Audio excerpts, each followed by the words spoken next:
نہایت ہی واجب الاحترام بزرگوں، دوستوں، بھائیوں، آج 12 رجب المرجب ہے اور 13 رجب المرجب کو سرکار اولیاء، امام ولایت، امام المشارق والمغارب، اسد اللہ الغالب، حضرت مولا علی شیر خدا کرم اللہ وجہ آپ کا یوم ولادت باسعادت ہے۔ اسی مناسبت سے اپنی خوشبختی اور سعادت مندی کے لیے کچھ آپ کے فضائل اور مناقب آپ کی خدمت میں پیش کرنے کی سعادت حاصل کروں گا۔ اگرچہ آپ کی ہستی ہمارے فضائل اور مناقب کی محتاج نہیں، اللہ رب العزت نے جو آپ کو فضائل، خصائص عطا فرمائے، انسانی عقل وہاں نہیں پہنچ سکتی، اور اولین و آخرین میں جس کو بھی ولایت کا مقام حاصل ہوا اس کو آپ کی بارگاہ سے ہی فیض ملا۔ دوستان ذی وقار، آپ وہ ہستی پاک ہیں کہ جن کو ایک ایسی سعادت ملی جو اس سے پہلے اور اس سے بعد بھی کسی کو نہیں ملی، کہ آپ کی جب ولادت ہوئی تو وہ کعبۃ اللہ میں ہوئی، اور آپ کی شہادت جب ہوئی تو وہ بھی مسجد میں ہوئی۔ کسران میسر عیشو سعادت بکعبہ ولادت بمسجد سعادت، کہ کسی کو یہ دو سعادتیں اکٹھے نصیب نہیں ہوئی کہ اس کی ولادت بھی کعبہ میں ہوئی ہو اور اس کی شہادت بھی کعبہ میں ہوئی ہو۔ اگر یہ سعادت کسی کو نصیب ہے تو یہ حضرت مولا علی شیر خدا کرم اللہ وجہ۔ اور سب سے پہلے آپ نے اپنی آنکھیں کھولی تو مصطفیٰ کریم صلی اللہ علیہ وآلہ وسلم کے چہرے کا دیدار۔ آپ کا نام علی ہے، علو شان والا، بلند شان والا، اور آپ کی کنیت ابو تراب اور ابو الحسن ہے، اور آپ کی والدہ ماجدہ نے آپ کا نام حیدر رکھا، جس کے معنی شیر کے۔ آپ اسد اللہ تھے، واسد الرسول تھے، اللہ اور اس کے رسول کے شیر تھے۔ اللہ رب العزت نے جو کمالات، جو اوصاف آپ کو عطا فرمائے وہ ہر ایک کے حصے میں نہیں آئے۔ علم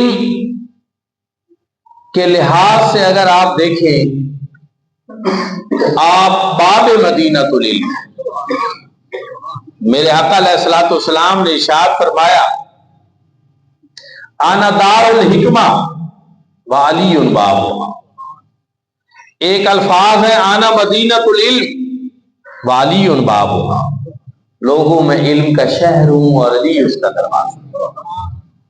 باب مدینۃ العلوم ہے، اور قرآن مجید فرقان حمید سے آپ کے تعلق کی کیفیت یہ تھی کہ آپ ہمہ وقت قرآن مجید فرقان حمید کی تلاوت فرماتے رہتے تھے، سفر میں بھی، حضر میں بھی، اور رات کو مصلی پہ بھی، حتیٰ کہ دوران جنگ بھی آپ قرآن مجید فرقان حمید کی تلاوت فرماتے تھے۔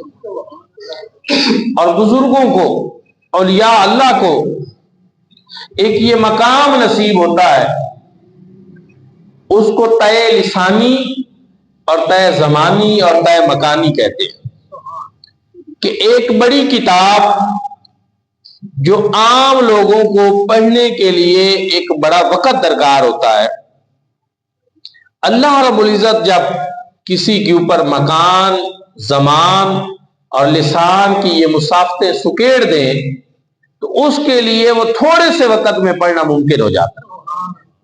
دوسرے لوگوں کے لیے بڑا وقت، اس کے لیے تھوڑا سا وقت۔ اس کی بڑی مثالیں قرآن و سنت میں موجود ہیں، اور یہی عالم آپ کا تھا کہ آپ سواری کی ایک رکعت پہ پاؤں رکھتے تو قرآن مجید فرقان حمید کا ایک ختم فرما دیتے، اور دوسرے پہ پاؤں رکھتے تو دوسرا ختم فرما دیتے۔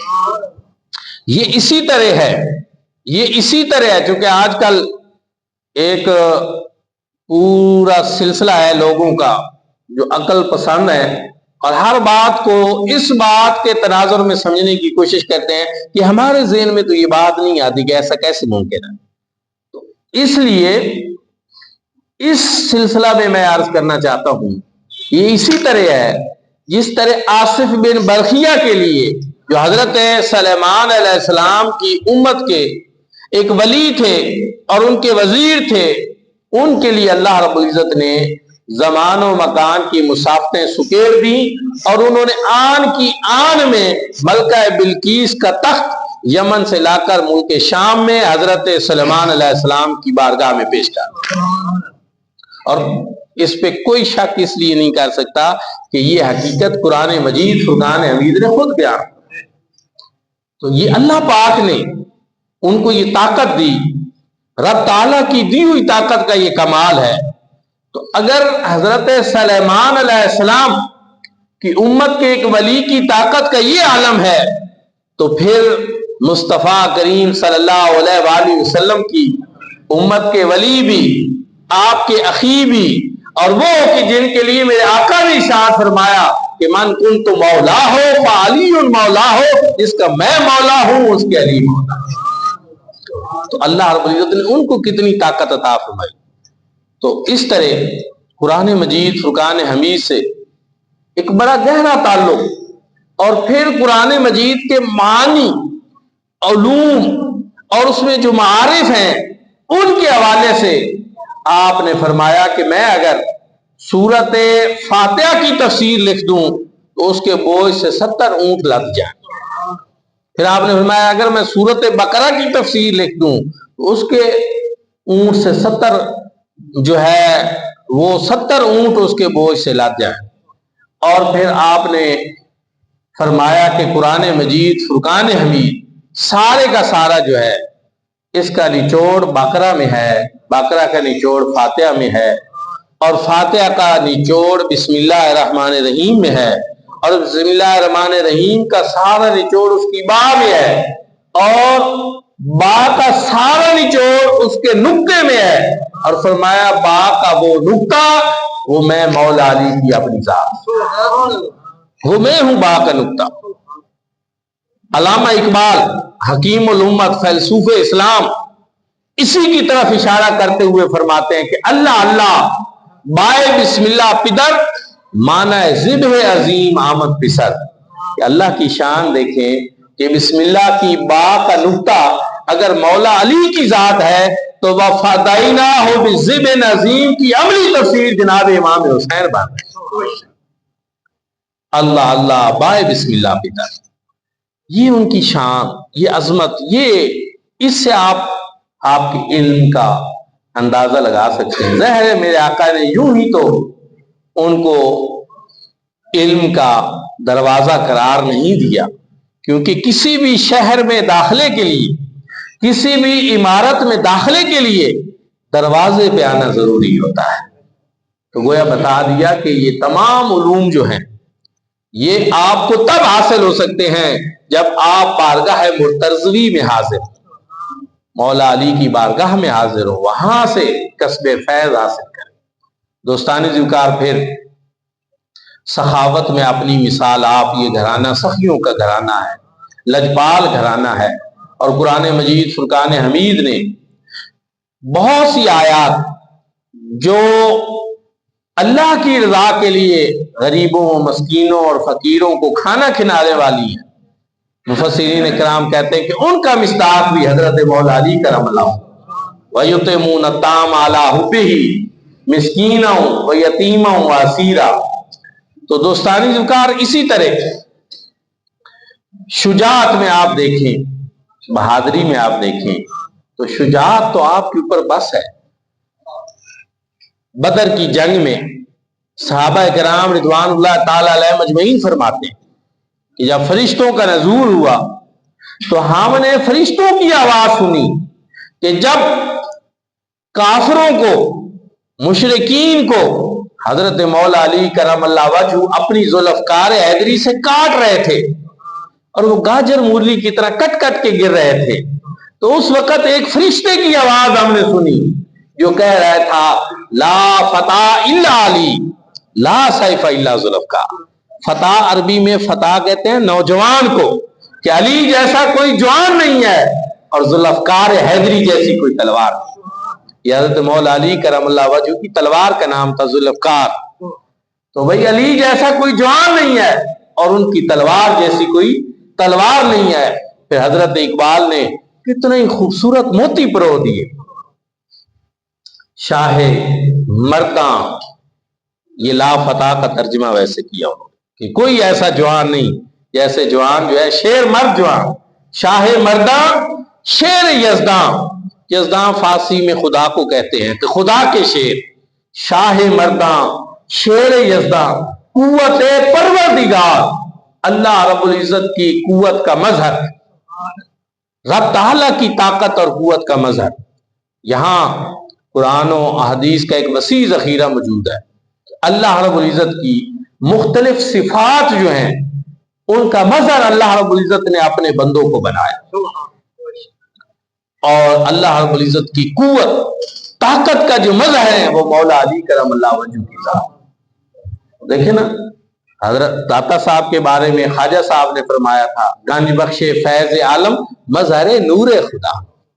اسی طرح اللہ کی انوار و تجلیات کا وہ مظہر ہے، تو یہاں بھی اسی طرح اللہ کی قوت جو ہے، اس کی طاقت کا مظہر ہے تو وہ مولا علی شیر خدا کرم اللہ، قوت پروردگار، لا فتح الا علی لا سیف الا ذوالفقار۔ دوستو اور بھائیو، اللہ کے بندے ہوتے ہیں لیکن وہ نوافل پڑھتے ہیں، تو بخاری شریف کی حدیث پاک میں ہے لا یزال عبدی یتقرب الی بالنوافل حتی احببتہ فکنت سمعہ الذی یسمع بہ وبصرہ الذی یبصر بہ فکنت رجلہ التی یمشی بہا فکنت یدہ التی یبطش بہا۔ فرمایا بندہ نوافل کے ذریعے مسلسل میرے قریب ہوتا رہتا ہے یہاں تک کہ وہ اس کو اپنا محبوب بنا لے۔ دیکھیں بدقسمتی سے نا آج کل تو لوگ فرض پڑھ کے بھاگ جاتے ہیں، سنتوں کے بارے میں لوگ لگے رہتے ہیں کہ کوئی نہیں پڑھے نہ پڑھے۔ نہیں میرے بھائی، سنت کا تارک جو ہے اس کے لیے بڑی وعید ہے کہ جان بوجھ کر استخفاف کے ساتھ کرے گا تو وہ دائرہ اسلام سے دکھا رہے گا۔ ہاں اگر مجبوری کی صورت میں، عذر کی صورت میں چھوڑتا ہے وہ کچھ اور باتیں ہیں، لیکن نہیں چھوڑنی چاہیے۔ حضور نبی کریم صلی اللہ علیہ وآلہ وسلم کی محبت میں سنتوں پر بڑا اجر و ثواب ہے، تو سنتیں رہی، یہ بات ہم نفل کی کر رہے ہیں۔ اور بخاری شریف میں میرا رب حدیث قدسی ہے، میرا رب فرما رہا ہے کہ بندہ نوافل کے ذریعے میرے قریب ہوتا رہتا ہے یہاں تک کہ میں اس کو اپنا محبوب بنا لوں۔ اب اولیاء اللہ ایسے تو صدیوں سے ان کی بھی کوئی مصروفیات تو ہوتی ہوں گی، کوئی کام کاج تو ان کے بھی ہوتے ہیں۔ اس دنیا میں جو بھی آیا ہے کون ایسا ہے کہ جس کو، لیکن نہیں، وہ اوابین بھی پڑھتے تھے، اشراق بھی پڑھتے تھے، چاشت بھی پڑھتے تھے، تہجد بھی پڑھتے تھے، اور سردیوں میں تہجد تو ویسے بھی پڑھنا بڑی آسان ہے۔ اولیاء اللہ کہتے ہیں کہ یہ سردیوں کی سرد راتیں یہ نیک لوگوں کے لیے موسم بہار کی طرح، موسم بہار کی طرح آنکھ کھل جاتی ہے، راتیں لمبی ہوتی ہیں، نیند پوری ہو جاتی ہے، اب آنکھ کھلی ہے، قسمت جاگ گئی ہے، تو اب آپ سوئے نہیں، اب اللہ کے حضور حاضر ہو جائے۔ رات پوے تے بے دردانو نیند پیاری آوے، درد مدانو یاد سجن دی ستے آن جگا۔ تو دوستانی ذکر نوافل کے ذریعے بندہ اللہ کے قریب ہوتا رہتا ہے۔ فرمایا یہاں تک کہ میں اس کو اپنا محبوب بنا لیتا ہوں۔ فَكُنْتُ سَمْعُ الَّذِي يَسْمَعُ بِهِ، لفظی ترجمہ تو یہ ہے کہ میں اس کے کان بن جاتا ہوں جن سے وہ سنتا ہے۔ فَكُنْتُ بَصَرَهُ الَّذِي يَبْصِرُ بِهِ، میں اس کی آنکھیں بن جاتا ہوں جن سے وہ دیکھتا ہے۔ وَكُنْتُ يَدَهُ الَّتِي يَبْطِشُ بِهَا، میں اس کے ہاتھ بن جاتا ہوں جن سے وہ پکڑتا ہے۔ وَكُنْتُ رِجْلَهُ الَّتِي يَمْشِي بِهَا، میں اس کی ٹانگیں بن جاتا ہوں جن سے وہ چلتا ہے۔ لیکن اس کا ایک مفہوم ہے، اللہ رب العزت کی یہ حدیث قدسی ہے، تو اس کو سمجھنا ضروری ہے، اور وہ پورا مفہوم ہے، اور وہ پھر یہ ہے کہ کان اس بندہ مومن کے ہوتے ہیں، پیچھے طاقت میری ہوتی ہے جس سے وہ سن رہا ہوں۔ آنکھیں اس بندہ مومن کی ہوتی ہیں، پیچھے طاقت میری ہوتی ہے جس سے وہ دیکھ رہا ہوتا ہے۔ اور ہاتھ اس بندہ مومن کے ہوتے ہیں، پیچھے طاقت میری ہوتی ہے جس سے وہ پکڑ رہا ہوتا ہے۔ ٹانگیں اس بندہ مومن کی ہوتی ہیں، پیچھے طاقت میری ہوتی ہے جس کی وجہ سے وہ چل رہا ہوتا ہے۔ یہ ایسے ہی ہے۔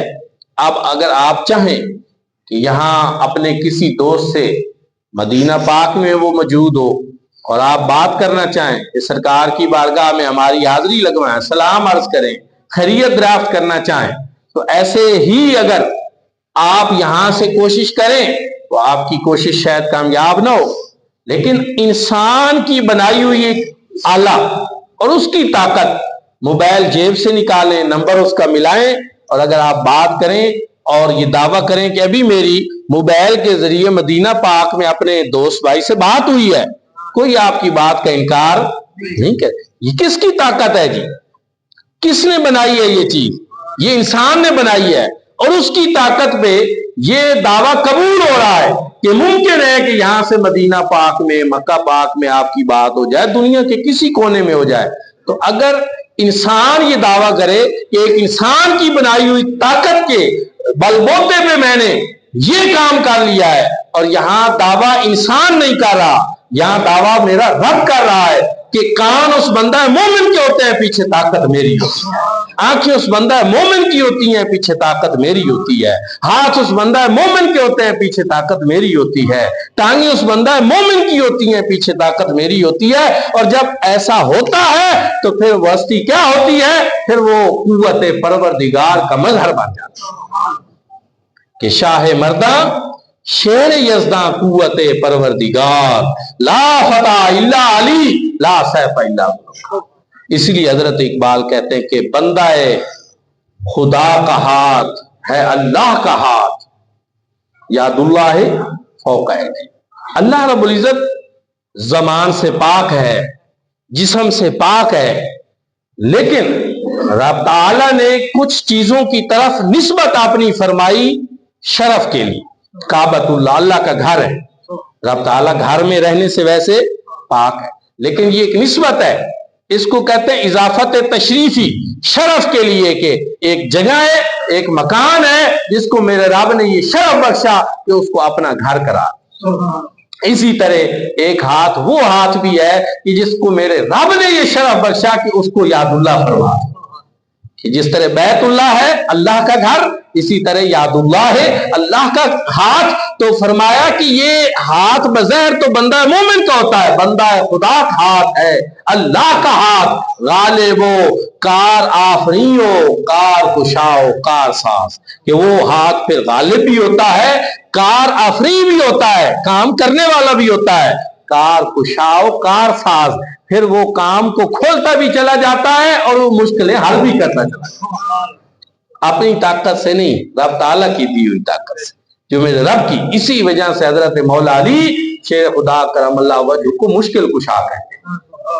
اور میں پڑھ رہا تھا ایک دیوبند کے بزرگ کی کتاب میں کہ وہ کہتے ہیں، انہوں نے روایت نقل کی کہ صحابہ کرام رضوان اللہ تعالی علیہ مجمعین بھی حضرت مولا علی شیر خدا کو مشکل کشا کہتے تھے، اور مشکل کشا سمجھتے تھے کہ آپ مشکلیں حل کرنے والے۔ اسی وجہ سے حضرت